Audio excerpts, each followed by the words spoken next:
I'm Jen Taylor Skinner, and this is the Electorette. On this episode, I have a conversation with Wendy Osefo. Wendy is a political commentator and a professor of education at Johns Hopkins University. She also served on the Obama administration's anti-poverty initiative. Wendy joins me to talk about everything from the current political climate to the recent Black Lives Matter protests. We also discuss recent polling of the 2020 presidential election and, of course, the many failings of the Trump administration.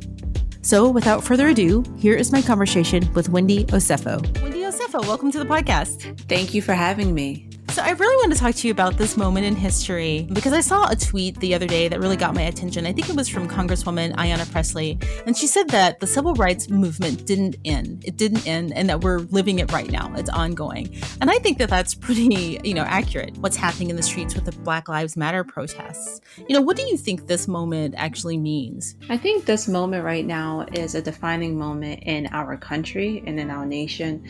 I think that what we have to realize is that without cameras, this has been the backdrop of the lives of Black people for years. It just so happens that the death of George Floyd was videotaped. But this has happened so many times, and enough is enough. I always tell people, I'm so happy that Black Lives Matter has become a battle cry that people are more aware about now in 2020. But I remember marching when Black Lives Matter started, before it was even a hashtag, with the death of Trayvon Martin. It was the death and killing of Trayvon Martin that ignited the hashtag Black Lives Matter. And so I say all that to say, the civil rights movement was a time that we look to as a historic time in society, and we came through that as a nation, but it hasn't ended because it's just evolved in different ways. And that's what people have to understand.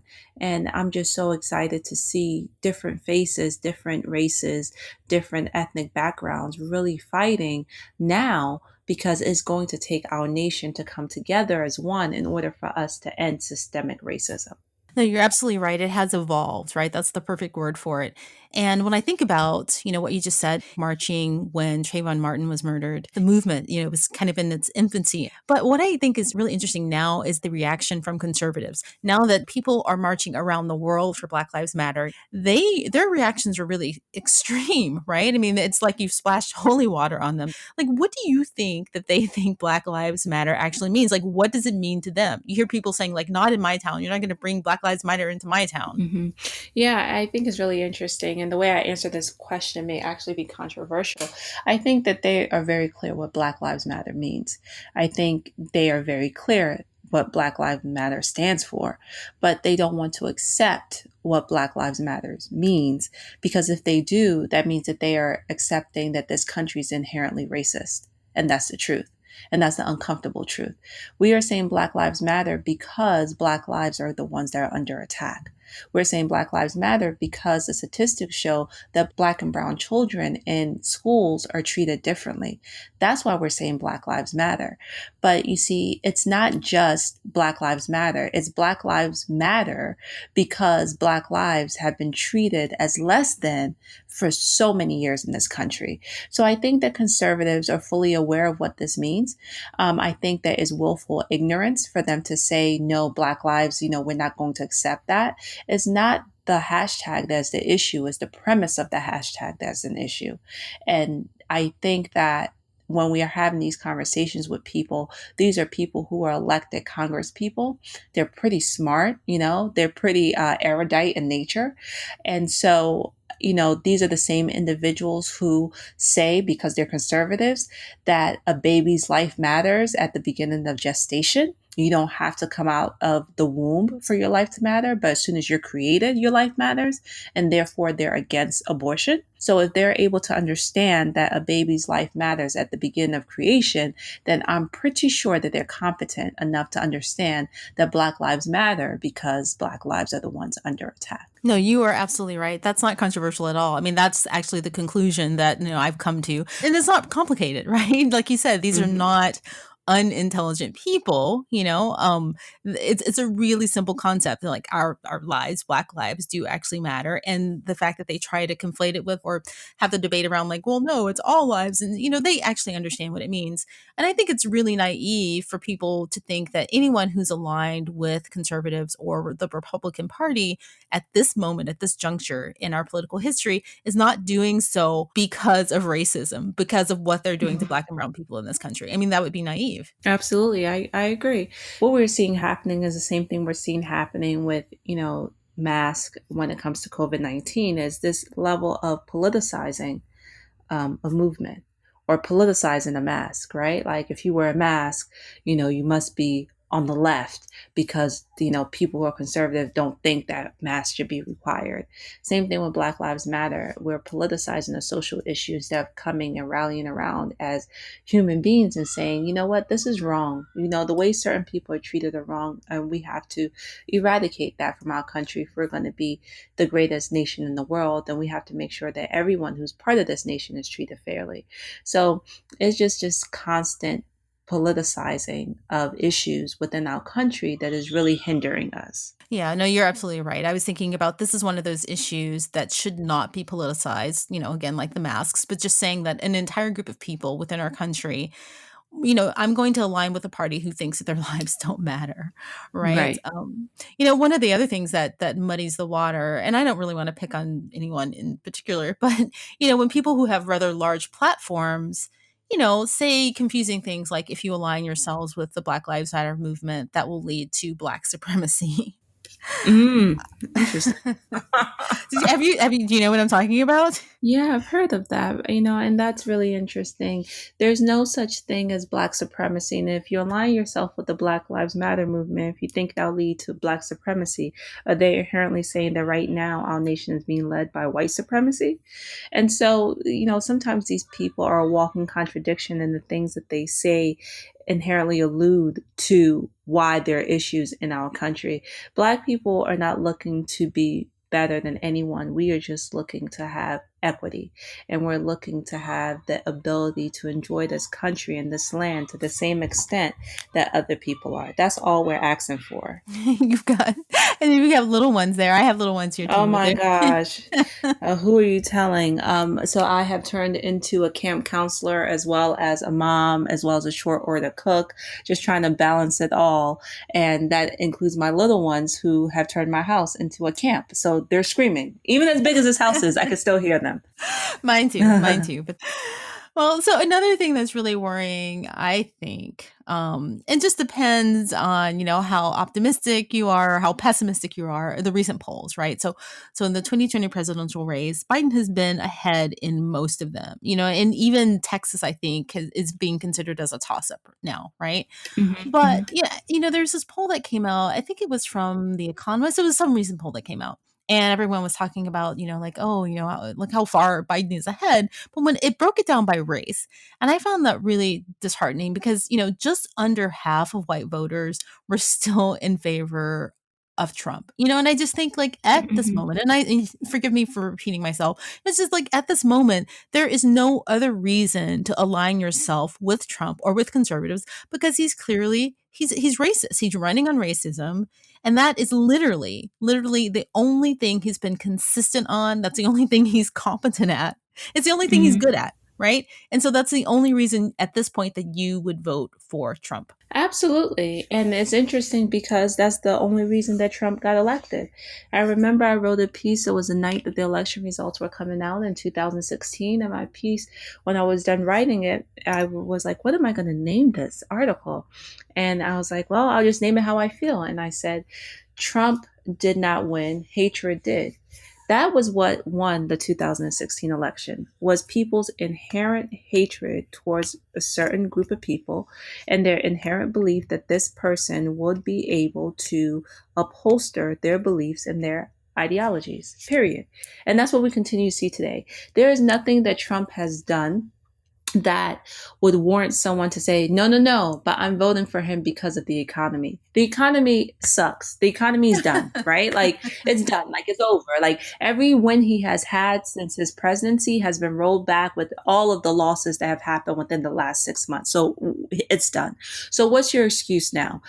Thousands and thousands of people have died because he did not want them to wear a mask. What is the excuse? He retweeted a tweet a few weeks ago where his supporters were screaming "White Lives Matter," and this is something that he retweeted. And then the White House came out and said, "Oh, he did not hear the video and did not know that was said." That's not true. We all know it's untrue. So at this point, I agree with you completely in saying, why are people supporting him? Oh, I know why. The only reason you can't support him is what he's been the most consistent on ever since his Charlottesville, both sides, there were good people on both sides comment. He's consistent on perpetuating white supremacist ideologies. So that's the only thing that makes sense for why someone will support him. Right, because you can't be voting for him for his coronavirus response, right? I mean, oh, absolutely not. Absolutely not. You can't be voting for him for that, and you can't be voting for him because he's such a caring person who loves children, because he's the same person who puts children in cages. So I don't know why. What is the allure here? I don't know. Yeah. So I mean, I think that's so the poll that I'm talking about. It broke it down. It was a really simplistic breakdown. It was Black, white, Hispanic, right? And we know that the country's more complicated racially than that. But let's just go with those three groups, right? So obviously, Trump had the highest support amongst white voters. And then there was the Hispanic vote, which is right in the middle. And then there's the Black vote. And I've always been really confused and curious about what the numbers are for, the Latinx community, right? Mm-hmm. They were in favor of Trump by 35%, which is high, right? In comparison to Black voters, which was just 7%. I don't understand that. Do you understand it? I do not understand it. I really don't. I don't understand. I will forever say this, and this is why on every time I've been on TV or done a podcast, I always get stumped here. I don't get it. This is where all my background, is thrown out the window. Is I don't understand the allure. I don't understand people gravitating towards this particular person, and it's just very unclear to me. So speaking of the election, what do you make of the suspicion that, what Trump's doing in Portland, for instance, is kind of a test case for what he'll do if he loses the election in November, meaning, occupying the streets essentially with, these kind of unmarked federal officers? Honestly, I feel like if Trump loses the election, that will be the roughest 90 days of our lives. I have said it before and I'll say it again. Everything he can possibly do, he will do. Everything he can possibly do to hurt people, he will do. Because one thing that is consistent, just like, his leaning towards white supremacist notions, is he is very, very, very immature, and he's a sore loser. And so he's so obsessed with the idea of winning, of being a winner, of being the master negotiator, that when he does not win, how will he react? And I think it's something for us as a country to really have our eyes open to, because I don't think he will go down without a fight. Yeah. One of the things that I think that people overlook in relation to, like you said, him wanting to win, his needing to win, because I think when we look back on 2016, when he actually realized that he won the election and that kind of look of shock, I don't think he actually really wanted to be a president, or he expected to be president. I still don't think he likes the job, honestly. But the thing is, I think that, again, he doesn't like to lose, but also people forget the fact that he is not running just for himself. He's not winning just for himself. He's taking an entire administration of people who have their own agenda, right? Like Stephen Miller, right? And his own children, they're all making money, or they're putting forth, some kind of racist agenda, Chris Kobach, with the census. And, Trump is not just running as Trump. He's running with this group of people who all have an agenda that's not good for democracy. I agree with that. I think that it's, as you rightfully said, it's not just him, it's a group of people that are behind him. But I honestly feel as though, Trump, he's not innocent here, but I also do believe that Trump did not think he was going to win. And so when he did win, it was these groups of people who gravitated towards him. And those groups of people who gravitated towards him are also people who have these white supremacist ideologies, right? And there were people who wanted to help him. So it's really interesting how this came about, who he is, and what he stands for, and the people in his camp who think like him. I mean, Stephen Miller is just one of these people that, my goodness, he is the architect of some of the worst policies coming out of 1600 Pennsylvania Avenue. And oftentimes we harp on Trump, but Pence is not any better. He has his own history of just really deep, dark ways of thinking towards people in this country.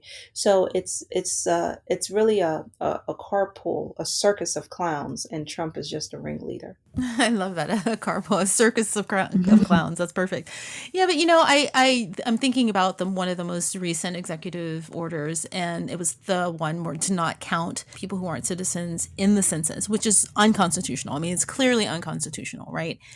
And, they're doing that for the purposes of drawing congressional lines in favor of whiteness, or, not in favor of Black and brown people, right? Mhm. And honestly, that does not sound like something that Trump would come up with on his own, because I'm not really sure he fully understands how, congressional lines are drawn. Again, that sounds like it's being driven by someone else in his administration. I mean, we don't have any proof of that, but I mean, that's what makes me think that, there are a lot of people who are running for the 2020 ticket, and it's not just Trump. Yeah, I agree. I agree. There's so many factions within this country, and I believe that there are people who are running for the 2020 ticket, and it's not just Trump. I think that one thing people may not know is I think that Trump is being used as a puppet. I don't think this guy cares about the office. I don't think he respects the dignity of the office. I don't think that this is, he doesn't even read his national briefings. So this is not something that's of interest to him, but he just simply likes to be loved. He likes to be liked, and the people who love and like him are the people who lean towards this way. And so he is a puppet for their agenda. He's just carrying out their agenda. This is not really his agenda. This is just him, being a narcissist, so to speak, and embracing people who love him and worship him, and just carrying out what he thinks is the platform that they want to see done.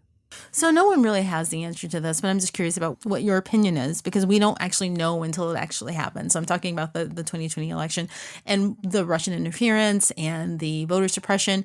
What do you think, in your opinion, are the chances of those things disrupting the 2020 election that, will make Biden's lead kind of moot, right? It won't matter. I guess essentially, giving Trump the win. Yeah, I think that is something that we need to definitely be on the lookout for, because right now so many things are happening within our country, and our attention can easily be, stirred to look at one thing while other things are happening behind the scenes. So everyone is focused on the protests, the marches, everyone is focused on COVID-19. But, no one has really started to look to see the ways in which foreign countries and foreign entities can possibly interfere in the 2020 elections.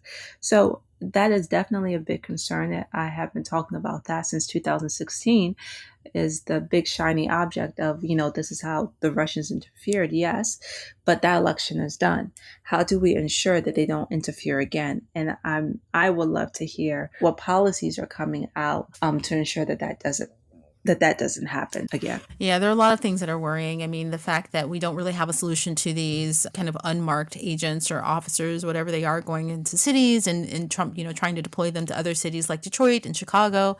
That's worrying. I've listened to lots of interviews about that. And, the only recourse I've seen so far is Oregon. And, they're suing. It just reminds me of just how, I don't know, just how the holes in our democracy, right? The weaknesses in our democracy, and that we really need to shore that up, if Biden wins in November. Yeah, I agree. It really bothers me about how a lot of these things are not discussed, and we focus so much on his tweets and his personal attacks, but no one is focusing on the things that are going to serve as the underpinnings for our democracy. So all of those things worry me as well. And I just feel like right now what he's doing is being used as a straw man. And unfortunately, we're not focusing on the right things at the right time. So as a constituent, so what are you doing between now and November to, I guess, right the ship? I'm trying my best to make sure everyone knows the importance of this election, how, is going to be the most consequential of our lifetime. Trump has already appointed two justices.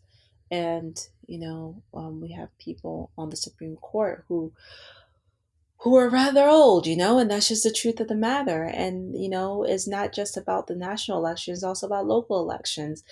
We have right now, everyone is still looking for justice for Breonna Taylor. Well, you have the, state's attorney there, Daniel Cameron, who's not doing his job. So you have to make sure that you're not only looking at things nationally, but also things locally. So I want to emphasize the importance of registering to vote. And I want to emphasize the importance of getting others registered to vote that maybe in your friend or family circle. And then also making sure that we really research these candidates and what are their past voting records, because that's going to determine the ways they may vote in the future. And so everyone just needs to really focus in on what's coming down the pike in November and make sure that they are being civically engaged.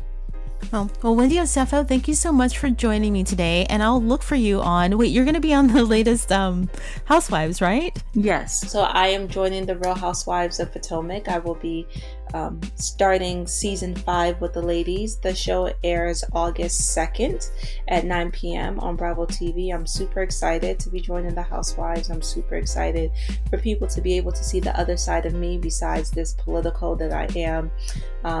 You see me on TV talking about politics. I'm a professor, but I also have a fun side. I also let my hair down and I'm like everyone else. So I'm really, really excited for the world to get to see, what Wendy's like when she's home or when she's around her friends. Well, I can't wait. I'll watch you. Wait. Well, thank you so much for joining me. Have a great day. Thank you so much for having me. You too. Bye-bye.